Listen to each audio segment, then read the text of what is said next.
So, you want to speak English fluently and proficiently to become an English maven, right?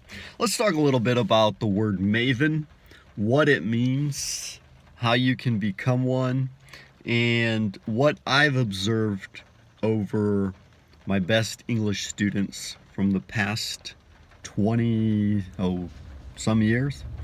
So, by the way, happy Saturday. Today is March 23rd, 2019. It's a nice, cloudy, rainy day. So this was a great week.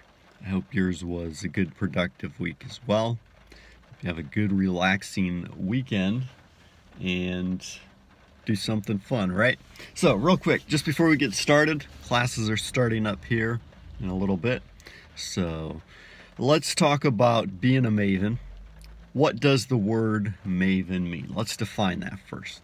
So generally, a maven has to do with someone who is an expert in their field. Someone who has studied, achieved something, accomplished something. So they're like the best of the best. And so I like using the word maven to define those students who actually have reached their English learning goal. They speak English fluently, proficiently, they can communicate. And obviously the level that you're going to reach depends a lot on what your goals are, right? So if you want to travel abroad just for a quick vacation trip, you don't need to learn as much, reach as high a level as someone who wants to live and work abroad. And your objective is totally different from someone who just wants to study a little to get the basics of the grammar structures and reading and writing skills so that you can take a test. So obviously not everybody has to become an English maven and speak fluently and proficiently. But interestingly enough, the word maven comes from Hebrew and it means seeker of knowledge. Seeker of knowledge. So it's interesting because if you look at it in that context, everyone who wants to improve their lives, become better, seeks wisdom and knowledge and instruction and understanding, you could almost say that you're a maven as well. Although in today's general English speaking context, that's not what it means. We just use it to refer to those top best of the best. So like here in Brazil, we use the word sumidade, right? Someone who's the top of their field. And I'm sure whatever language you speak in your mother tongue, that you have some word that describes that as well. So becoming an English maven, speaking English fluently, proficiently, requires several different things, right? You have to learn, study, practice. It takes a good plan so you know where you're going, what your objectives are, how you can reach them as quickly and efficiently as possible. So once you've got your plan in place, you're studying what you need to study to reach that goal, you're practicing the language, you're networking with people, so that way you have people you can talk with, communicate with, and also be evaluating yourself on a consistent basis. And you know, there's not like one way up the mountain. There are many different ways. So some people might have one preferred method or format of study, others might have another.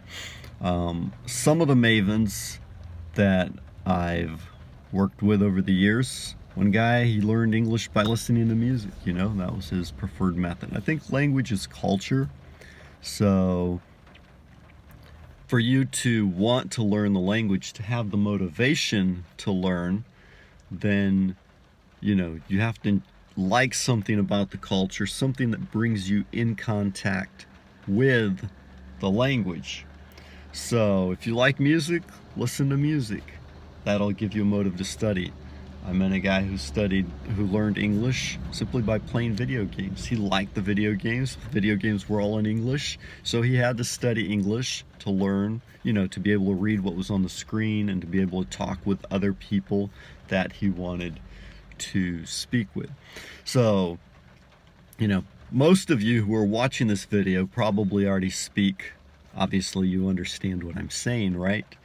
But you may have developed one skill like listening. You understand what you hear, but you don't feel like you can speak and communicate at the level you want.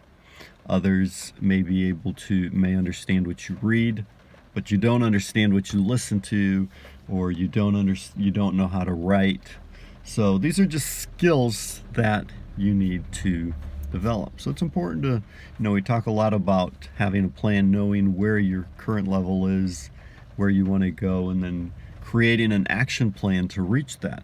So, for example, if you're having this problem where, for example, you want to learn to speak better English and you need to develop that skill. So let's say you're at the A2 level, high A2 going into B1, which is a common place for English students to get stuck at, right? So you've been studying for maybe a year. You can understand some things, you can talk a little, but you don't feel like you can express yourself well. So what would you do in this situation?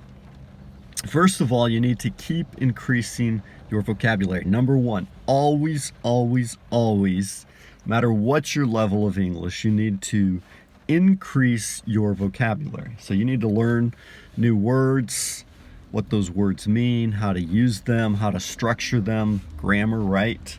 You need to know the pronunciation, how to speak them. You need to know those words so that you can understand what you read, so you can understand what you hear, so you can use those words when you write, you can use those words when you speak. A lot of times English students can understand certain topics, but if they talk about a different topic, they don't understand because they lack that vocabulary. So, number one, always be increasing your vocabulary, be increasing learning new words. How can you do that? Number one, reading. I talk about reading all the time, okay? Number two, using flashcards to make note of the words that you're learning. Vocabulary.com is a great site that can help you. That's an online tool. So you go in there, you see the words, you learn what they mean. It's kind of like a game. So there's a little quiz, you answer the questions, you get points, you develop your vocabulary that way. So those are 3 quick ways that you can increase your vocabulary.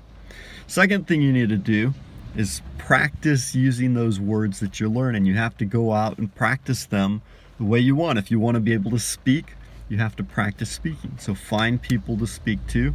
If you don't know how to do that yet, take a look at the Plain English Method framework that I talk about, developing your network, finding people that you can speak with. And I recommend you have at least 12 people in your group. Why? Because if you only have one person that you speak English with and you try to talk to him every day, eventually he's going to get tired of talking to you, right? So if you have 12 people in your group, you can talk to 3 or 4 every few days. If you have 500 people in your group and you only talk to them once a year, you're not going to develop that relationship with them. So, you need to talk to them frequently enough so that you can improve, develop that relationship, bond with them, and develop that friendship. So, that's the second thing. Practice whatever skill you want to practice using those new words. If it's speaking, then practice saying those new words to yourself mentally. As you're walking down the street and you see that object, think that phrase. It's a form of practice because you're practicing before you speak to someone. And also, as you think to yourself, you think, how do I say this? Then you realize the vocabulary that you still lack, the words that you don't know. So if you learn the new word, for example, let's say hole. There's a hole in the road. So you see a car driving down the road, there's a hole in the road, and you think, oh, how do I say the car's going to fall in the hole? But you don't know, you know the word car, you know the word hole, but you don't know how to say fall in the hole.